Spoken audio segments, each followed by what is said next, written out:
एक बुढ़िया थी और उसके 7 पुत्र थे। 6 कमाने वाले थे, एक निकम्मा था। बुढ़िया माँ 6 पुत्रों की रसोई बनाती, भोजन कराती और पीछे से जो कुछ बचता सो सातों को दे देती थी। परंतु वह बड़ा भोला भाला था, मन में कुछ विचार न करता था। एक दिन अपनी बहू से बोला, देखो मेरी माता का मुझ पर कितना प्यार है।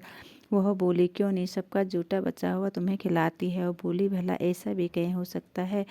मैं जब तक अपनी आँखों से ना देखूं तब तक मान नहीं सकता। बहू ने हंसकर कहा, तुम देख लो तब तो मानोगे। कोई दिन बार बार त्योहार आए, घर में 7 प्रकार के भोजन और चूरमा के लड्डू बने। वह जांचने को सिरदर्द का बहाना कर पतला कपड़ा सिर पर ओढ़कर रसोई घर में सो गया और कपड़े में से सबको देखता रहा। 6 भाई भोजन करने आए।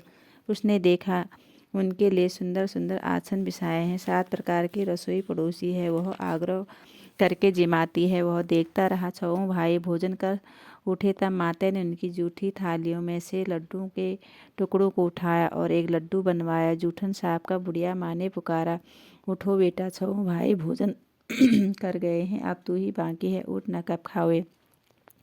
वह कहने लगा, माँ मुझे भोजन नहीं करना है, मैं परदेश जा रहा हूँ। माता ने कहा, कल जाता हो तो आज ही जा। वह बोला, हाँ हाँ मैं आज ही जा रहा हूँ। यह कहकर वह घर से निकल गया। चलते समय बहू की याद आई। वह गौशाले में कपड़े थाप रही थी। वहीं जाकर उससे बोला, दोहा, हम जावे परदेश को आवे कुछ काल, तुम रहियो संतोष से धर्म आपनो पाल। वह बोली, जाओ पिया आनंद से हमरो सोच हटाओ, राम भरोसे हम रहे, ईश्वर तुम्हें सहाय। देख निशानी आपने, देख धरू में धीर, सुधी हमारी मति बिसारियो, रखियो मन में गंभीर। वह बोला, मेरे पास तो कुछ नहीं, यह अंगूठी है, सुन ले, और अपनी कुछ निशानी मुझे भी दे। वह बोली, मेरे पास क्या है, यह गोबर भरा हाथ है। यह कहकर उसकी पीठ में गोबर के हाथ की छाप मार दी। वह चल दिया। चलते चलते दूर देश में पहुंचा। वहाँ पर एक साहूकार की दुकान थी। वहाँ जाकर कहने लगा, भाई मुझे नौकर पर रख लो। साहूकार को ज़रूरत थी। बोला, रह जा। लड़के ने पूछा, तनख्वाह क्या दोगे?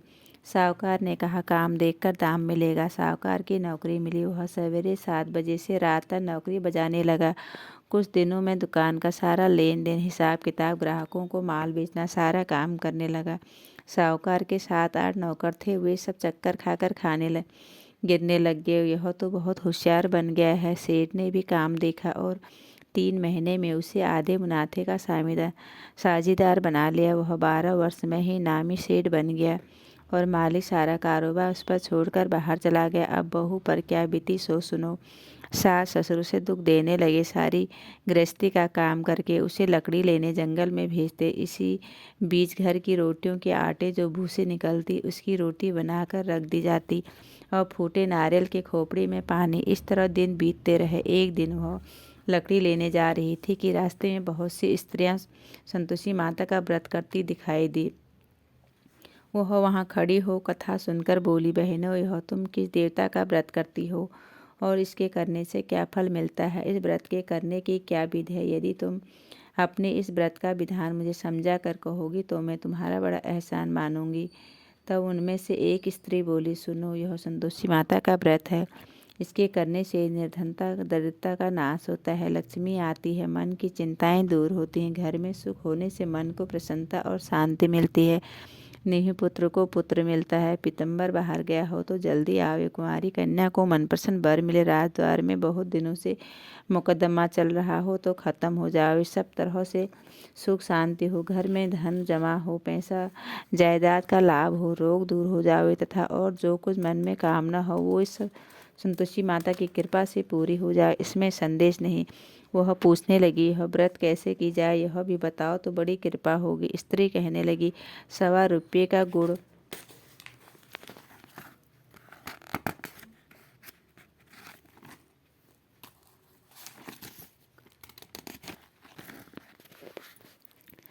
चना लेना, इच्छा हो तो 5.25 रुपये का लेना या 11.25 रुपये का भी सहूलत अनुसार लेना, बिना परेशानी, श्रद्धा और प्रेम से जितना बन सके सवाया लेना, 1.25 रुपये से 5.25 रुपये तक, इससे भी ज़्यादा शक्ति और भक्ति अनुसार ले।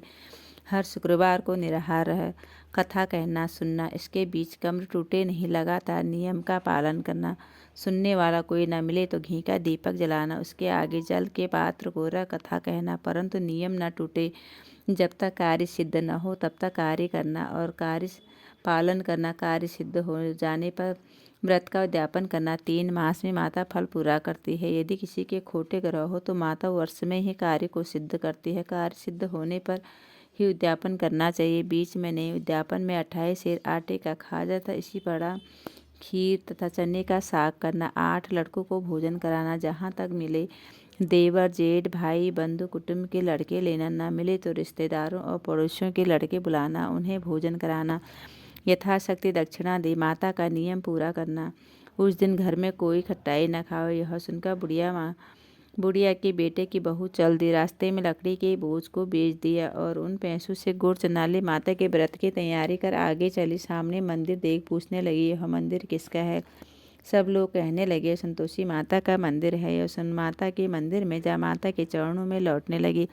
दीन होकर विनती करने लगी, माँ मैं निपट हूँ, मूर्ख हूँ, व्रत के नियम कुछ जानते नहीं, मैं बहुत दुखी हूँ। हे माता, हे जगत जननी, मेरा दुख दूर करो, मैं तेरे शरणों में हूँ। माता को दया आई। एक शुक्रवार बीता कि दूसरे शुक्रवार को ही इसके पति का पत्र आया और तीसरे को उसका भेजा हुआ पैसा भी आ पहुंचा। यह देख जेठानी मुँह सिकुड़ोने लगी, इतने दिनों में इतना पैसा आया, इसमें क्या बढ़ाई है? लड़के ताने देने लगे। काकी के पास पत्र आने लगा, रुपया आने लगा। अब तो काकी खाती बढ़ेगी, अब तो काकी बुलाने से भी नहीं बोलेगी। बेचारी सरलता से कहती है, भैया पत्र आवे, रुपया आवे, हम सब के लिए अच्छा है। ऐसा कहकर आंखों में आंसू भर संतोषी माता के मंदिर में आ मातेश्वर के चरणों में गिर कर रोने लगी। माँ मैंने तुमसे पैसा कम मांगा, मुझे पैसे से क्या काम है? मुझे तो अपने सुहाग से काम है। मैं तो अपने स्वामी के दर्शन और सेवा मांगती हूँ।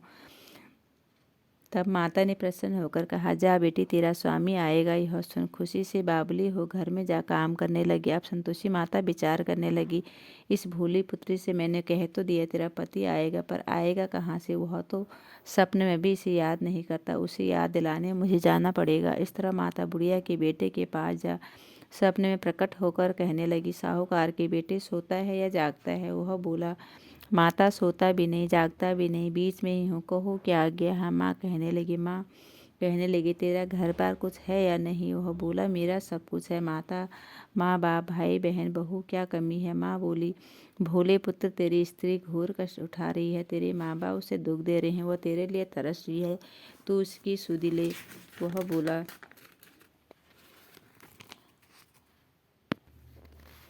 हाँ माता यह तो मुझे मालूम है, परंतु जाऊँ तो जाऊँ कैसे? परदेश की बात है, लेन देन का कोई हिसाब नहीं, कोई जाने का रास्ता नज़र नहीं आता, कैसे चला जाऊँ? माँ कहने लगी, मेरी बात मान। सवेरे नहा धोकर संतोषी माता का नाम ले, घी का दीपक जला, दंडवत कर दुकान पर जा बैठना। देखते देखते तेरा लेन देन सब चुक जाएगा, जमा माल बिक जाएगा, शाम होते होते धन का ढेर लग जाएगा।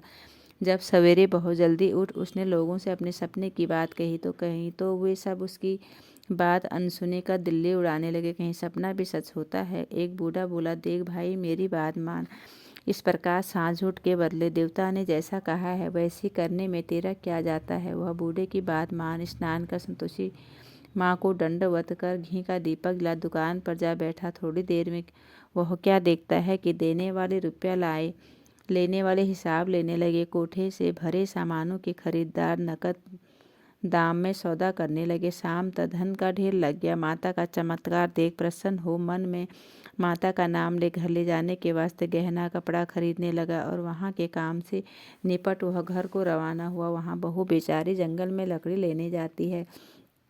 लौटते वक्त माँ के मंदिर में विश्राम करती है। वह तो उसका रोजाना रुकने का स्थान था।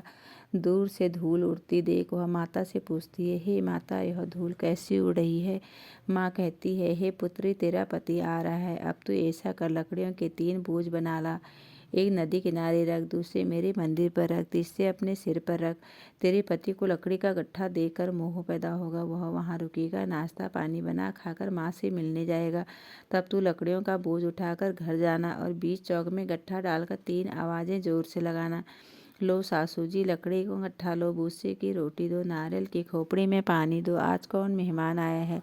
माँ की बात सुन बहू, बहुत अच्छा माता कहकर प्रसन्न हो लकड़ियों के 3 गट्ठे ले आए, एक नदी तट पर रखा, एक माता के मंदिर पर रखा। इतने में ही ये मुसाफिर आ पहुंचा। सूखी लकड़ी देख उसकी इच्छा हुई कि अब यहीं विश्राम करें और भोजन बना खाकर गाँव जाएं। इस प्रकार भोजन बना विश्राम कर वह गाँव को गया। सबसे प्रेम से मिला। उसी समय बहू सिर पर लकड़ी का गट्ठा लिए आती है। लकड़ी का भारी बो आंगन में डाल जोर से 3 आवाज़ देती है।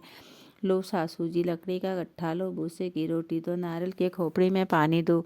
आज कौन मेहमान आया है यह सुन सास बाहर आपने दिए हैं कष्टों को भुलाने हेतु कहती है। बहू ऐसा क्यों कहती है? तेरा मालिक ही तो आया है। आ बैठ, मीठा भात खा, भोजन कर, कपड़े गहने पहन। इतने में आवाज़ें सुन उसका स्वामी बाहर आता है और अंगूठी देख व्याकुल हो माँ से पूछता है, माँ यह कौन है? माँ कहती है, बेटा ये तेरी बहू है। आज 12 वर्ष हो गए हैं। तू जब से गया तब से सारे गांव में जानवर की तरह भटकती फिरती है। कामकाज घर का कुछ करती नहीं। 4 समय आकर खा जाती है। अब तुझे देखकर भूसे की रोटी और नारियल की खोपड़ी में पानी मांगती है। वह लज्जित हो बोला, ठीक है माँ, मैंने इसे भी देखा है और तुझे भी देखा है। अब मुझे दूसरे घर की ताली दो तो उसमें रहूं। तब माँ बोली, ठीक है बेटा, तेरी जैसी मर्जी, कहकर ताली का गुच्छा भटक दिया। उसने ताली ले दूसरे कमरे में जो 3री मंजिल के ऊपर था खोलकर सारा सामान जमा। एक दिन में ही वहाँ राजा के महल जैसा ठाट बाट बन गया। अब क्या था, दोनों सुखपूर्व होने लगे। इतने में अगला शुक्रवार आया। बहू ने अपने पति से कहा कि मुझे संतोषी माता का उद्यापन करना है। पति बोला, बहुत अच्छा, खुशी से करो। वह तुरंत ही उद्यापन की तैयारी करने लगी। जेठ के लड़कों को भोजन के लिए कहने गई। उसने मंजूर किया, परंतु पीछे जेठानी अपने बच्चों को सिखलाती है, देखो रे, भोजन के समय सब लोग भोजन के समय खट्टाई मांगना, जिससे उसका उद्यापन पूरा न हो। लड़के जीमने आए। खीर पूरी पेट खाकर पेट भर गया, परंतु याद आते ही कहने लगे, हमें कुछ खट्टाई दो, खीर खाना हमें भाता नहीं। देखकर अरुचि होती है। बहू कहने लगी, खट्टाई किसी को नहीं दी जाएगी, यह तो संतोषी माता का प्रसाद है।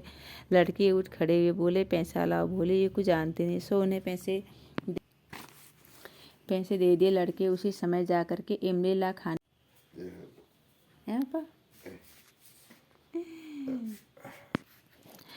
शेर जेठानी मनमानी खोटे वचन कहने लगे। लूट लूट कर धन इकट्ठा कर लाया था, सो राजा के दूध पकड़ लेगी। अब सब मालूम पड़ जाएगा, अब जेल की हवा खाएगा। बहू से वचन सहन नहीं, रोती रोती माता के मंदिर में गई।